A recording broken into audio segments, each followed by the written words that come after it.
From bulletproof limos to ancient hatchbacks and gold-wrapped flex mobiles, world leaders drive their legacy. Some inspire, some intimidate, some just confuse. This is the world leaders car tier list.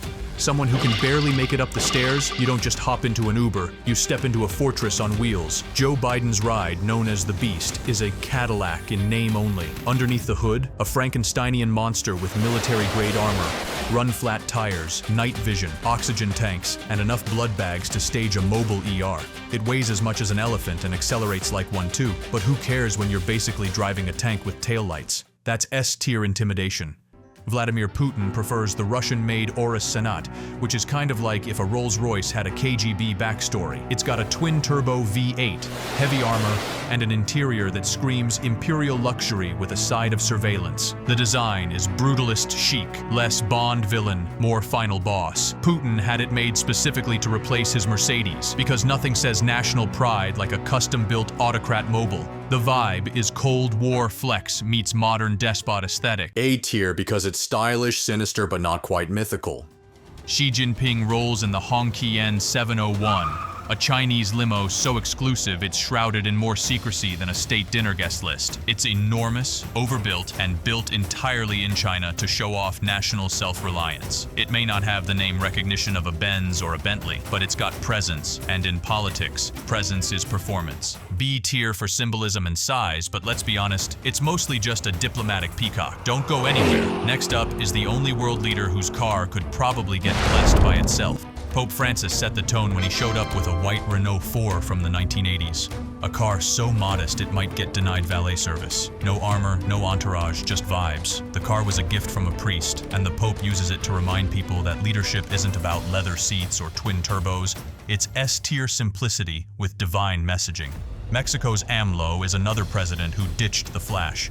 Instead of a private jet, he flies coach. Instead of a convoy of Escalades, he drives a silver VW Jetta like he's heading to a community college night class. Critics call it performative, but the man walks through crowds and drives himself to work. He doesn't just play the man of the people card, he lives in the deck. That's a solid A tier for practical populism. If you think rolling up to world meetings in a beat-up Jetta deserves an A tier, hit that subscribe button. We've got plenty more leaders who drive like they're late for night school. Then there's Uruguay's José Mujica, aka the world's poorest president. The guy donated most of his salary, lived in a one-bedroom farmhouse, and drove a beat-up 1987 VW Beetle that looked like it had survived 3 revolutions.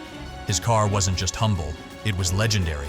It got offered $1 million at auction, and he turned it down. S tier. No question. It wasn't about image. It was about integrity. King Charles III's Bentley State Limousine is a 20-foot-long reminder that the monarchy doesn't do economy. Built for Queen Elizabeth's Golden Jubilee, this custom Bentley has coach doors, a raised roof, and armor thick enough to stop a revolution. It's elegant, intimidating, and somehow looks like it should be parked in front of Hogwarts. A tier for timeless prestige, minus a few points for looking like a stretched hearse. Across the pond, Prince Mohammed bin Salman doesn't do subtle. His collection includes gold-dipped Lamborghinis, custom Bugattis, and a fleet so extra, it makes Dubai jealous. MBS treats hypercars like sneakers, collectible, customized, and always spotless. It's a lot, but that's the point. When your country basically runs on oil money, you can afford to flex. It's B tier for pure excess. Beautiful, but not exactly tasteful. Stick around because later in the video we're heading north, way north, to a leader who doesn't drive, doesn't fly, but still moves like a Cold War final boss. Then there's the Sultan of Brunei, who casually owns the most expensive car collection on Earth. Over 7,000 vehicles. Ferraris, Bentleys, Rolls-Royces, some of them built exclusively for him. He bought McLaren F1s in bulk like they were candy bars. No one has ever done car collecting like this man, and no one ever will. It's not even a garage. It's an automotive museum with royal blood. S tier, unquestionably. Old money, new money, infinite money. When it comes to royal rides, Brunei's Sultan isn't in a league. He is the league. Kim Jong-un doesn't drive. He rides. Usually in the back of a bulletproof Maybach flanked by a jog squad of identical black suits. When he's feeling theatrical, he swaps wheels for steel and travels in a Soviet-era armored train like a Bond villain doing a nostalgia tour. It's less transportation, more mobile propaganda. That's a B tier, powered entirely by fear and folklore. Muammar Gaddafi, on the other hand, was chaos in a dashiki. While his nation spiraled into dysfunction, Gaddafi hoarded Fiat 500s like they were the key to world domination. He had fleets of them, sometimes custom-painted because apparently nothing screams revolutionary leader like driving the same car as an Italian grandma. The aesthetic was so confusing it looped back to iconic. That's a C tier for confusing commitment. Idi Amin, Uganda's infamous dictator, turned his car collection into a rolling contradiction. Rolls-Royces, Mercedes, Cadillacs, all lined up like a dealership of denial while his people starved. The cars were more than luxury. They were masks, a mobile lie. And unlike the Beetles of Mujica or the Jettas of AMLO, there was no message in Amin's metal, just megalomania. That's a D-tier fleet with S-tier villain energy. Before he was commander-in-chief, Barack Obama drove a Chrysler 300C with big wheels and bigger dad energy. It was basic, bold, and unapologetically American, kind of like him. Once he got elected, the 300C was replaced with Secret Service-approved Suburbans. But for a brief, glorious window, the man had a little street cred. That's a B tier for relatable swagger. Donald Trump went full golden god. His car of choice? A gold-plated Rolls-Royce Phantom that looked like Midas had a midlife crisis. It's luxurious, excessive, and exactly what you'd expect from a man who branded steaks and bottled water. He also owned a Mercedes SLR McLaren and a Lamborghini Diablo, but nothing outshined the Phantom, not even his hair. The car was more about image than enjoyment. C tier for commitment to the brand, but let's not pretend he parallel parks. Then there's Emmanuel Macron, who leans into the cool European president aesthetic. His ride? A DS7 Crossback E-Tense, a plug-in hybrid SUV made by a luxury French brand trying to be taken seriously. He rode it during his inauguration like it was a red carpet event, with the roof open and one hand waving like a Vogue cover shoot.